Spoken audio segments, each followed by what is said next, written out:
late, and I have a bad habit of talking to you guys ebusuku. But that's when I can be a writer without restrictions, without thinking about other roles. I had an interesting day, a relaxing day. I was watching series today. I don't think I was going to read, but I did read, and I think it was seeing my daughter reading, and I thought, oh, let me join her and let's read together. She's reading. No.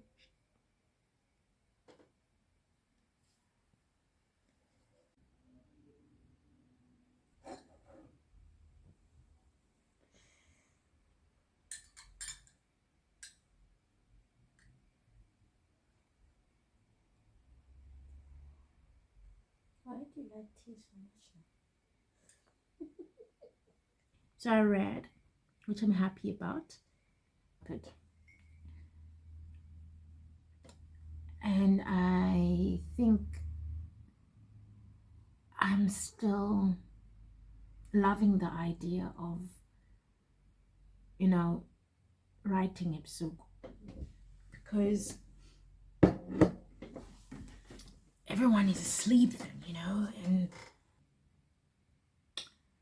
what I'm doing now is I am revisiting some projects that I've been writing. I've written a long time ago, and I guess they never got a draft or some sort. They they didn't, because I tend to write and really totally focus and dive in it and give my everything I got in that piece, and for that period of time. And when I'm happy with it, then I would submit it. And mostly 9 out of 10 in everything that I submit is rejected. And I'm slowly getting used to accepting rejection.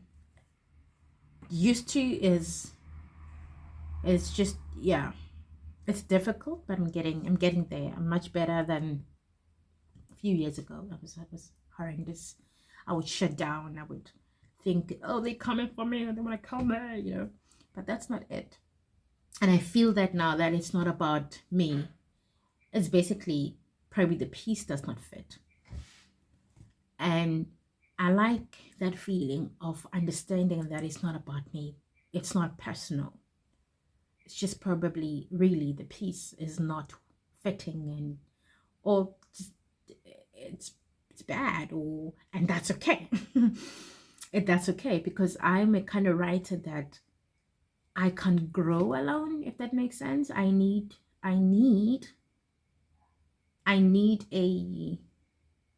someone to give me feedback on the work, so that I'll be able, and if I need other eyes, I need other eyes to help me figure out what it is that the piece wants.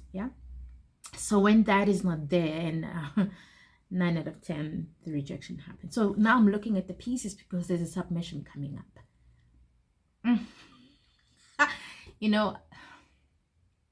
Ngiyazincoma isikhathi esiningi, ngiyazincoma kakhulu, and I think kuya nokukhula. A few years ago, I would not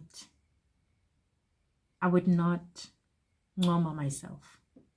I would not appreciate myself and applaud myself.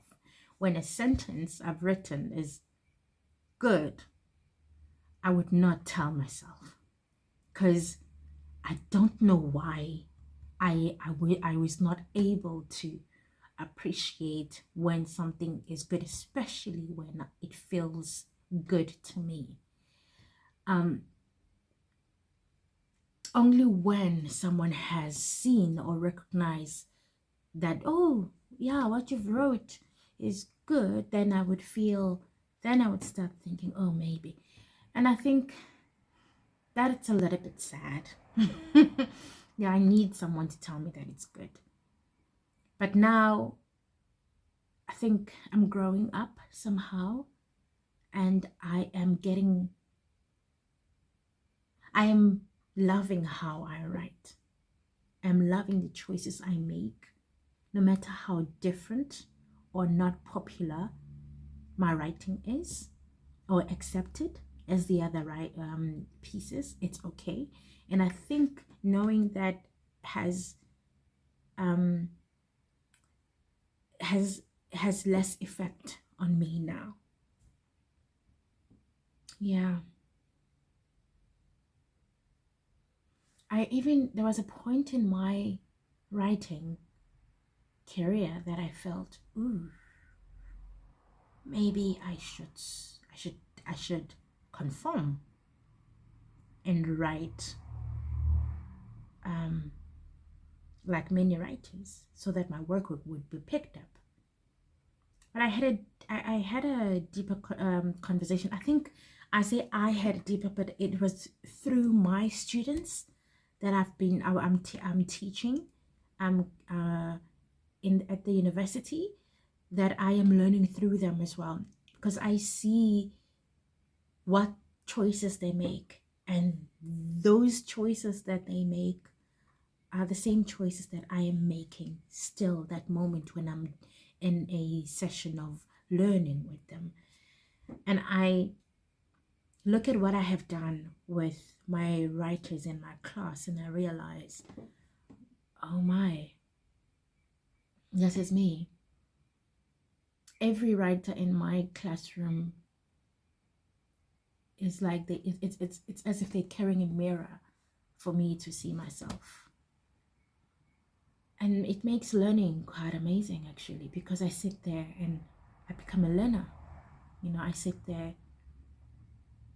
It's not about failing. I realize it's not about whether it's right or, but it's the moment of us as writers sitting in that room.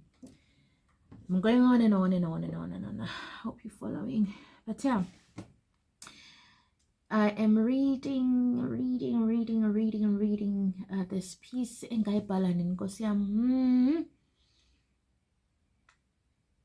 it can't be during the pandemic. Actually, it is.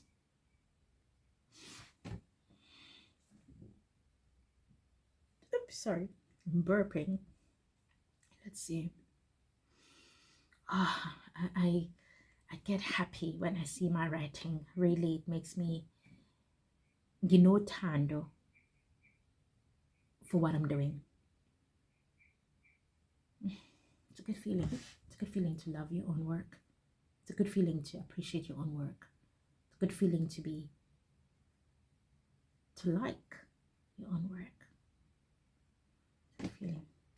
Sorry, then I am going to read this piece and see if I want to submit it.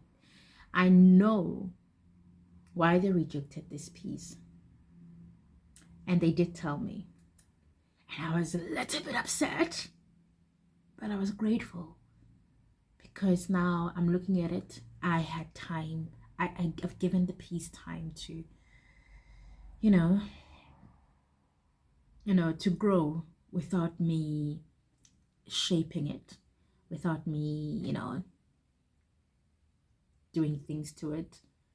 But I've given it enough time, and I am ready, one would say. I'm ready to look at it again, and I'm so happy. I am so in love, but also I see all the problems. I think that's also what makes me excited, that I actually see the problems. And if you see the problem in writing, you see the problem, and somehow you are able to even say what the problem is. And I always think, when I can see and understand the problem, then I am able to fix it. But it had to be, the work had to rest for that long for me to be able to say, oh yeah, I see the problem, but I don't understand it. Because when I got the feedback, I had that feeling that I don't understand. But yeah, the problem is there, but I don't understand. But I think importantly, I do not know how to fix it. And then time allowed me to be able to find ways of how to fix this piece. So yeah, let's get on with it.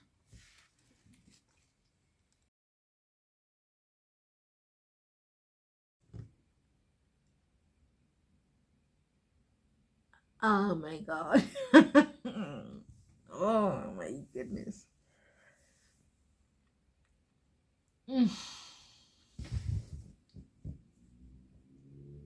Oh, there's a lot happening here.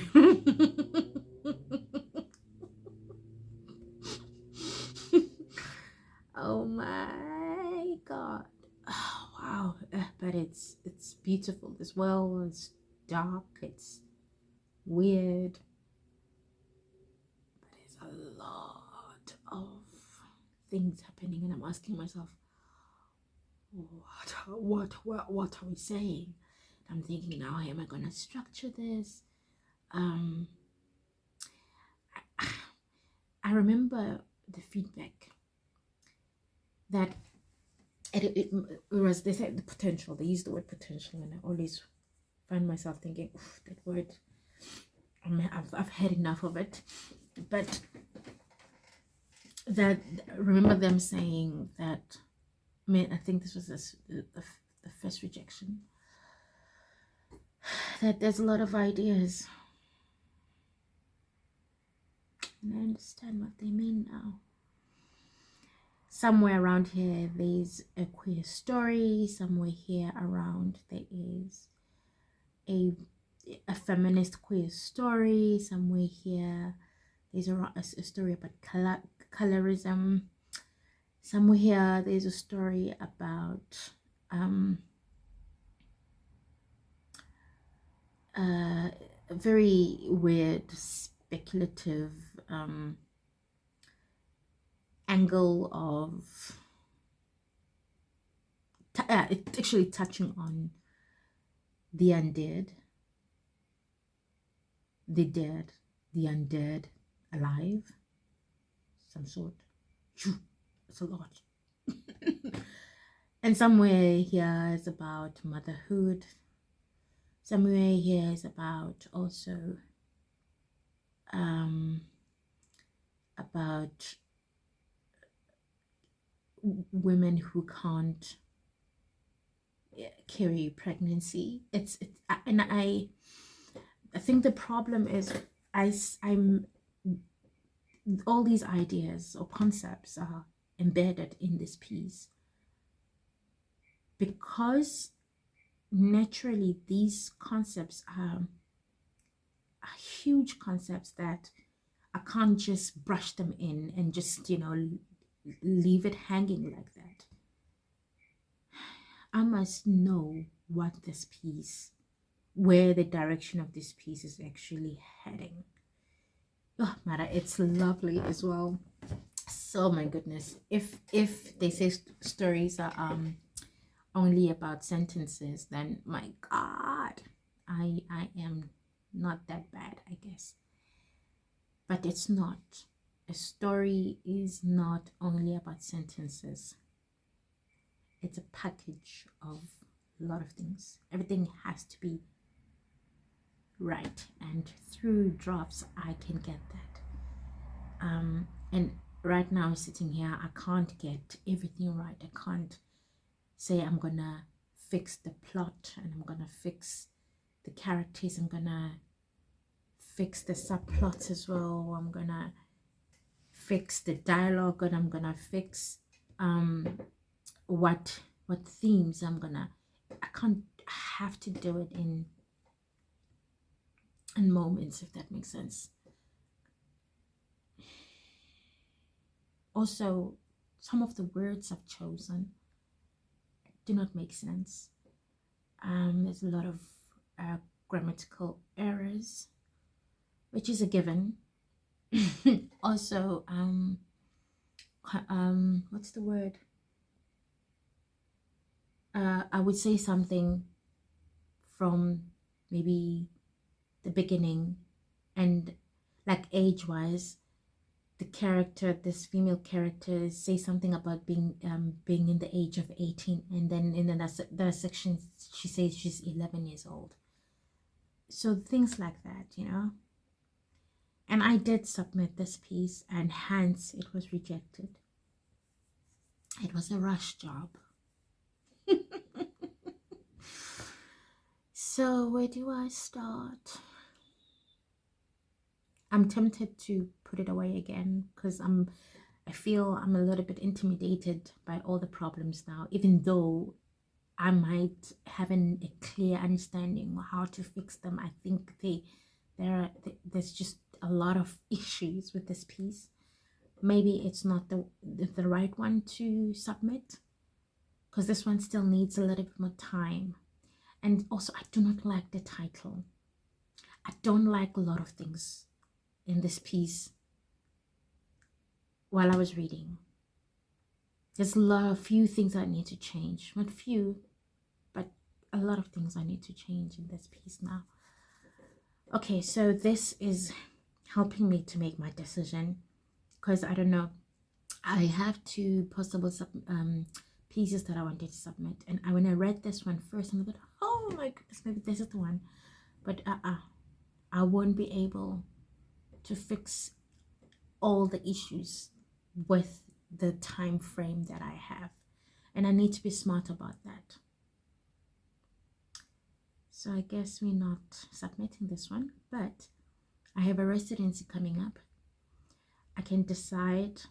One of the things that I wanted to do is work on my novel, but I can actually use that residency to work on my short story, so that I am prepping for submission period that's coming up.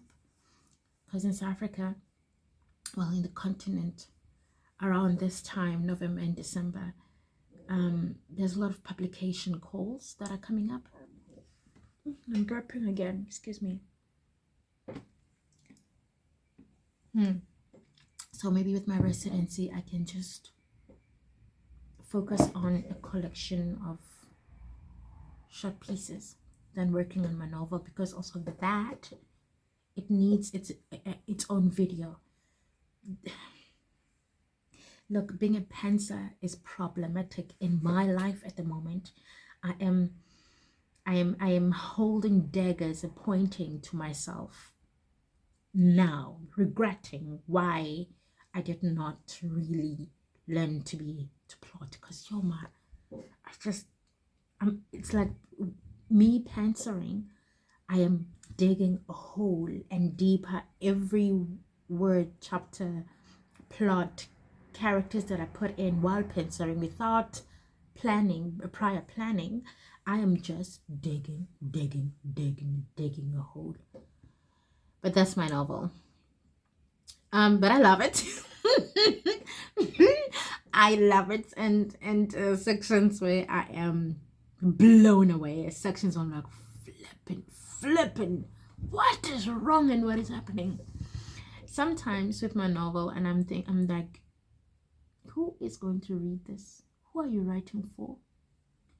But again, those questions don't matter, especially when you're in your vomiting stage. They don't. I shouldn't be thinking about that. I'm still creating. So create away, Pele. Create away. All right. So I've made my decision. So thank you so much for helping me, allowing me to read out. So it helps to read out aloud, because easily hear a lot of issues. So now I am going to be reading another one, which I'm thinking that one is much better. Thank you so much for joining me.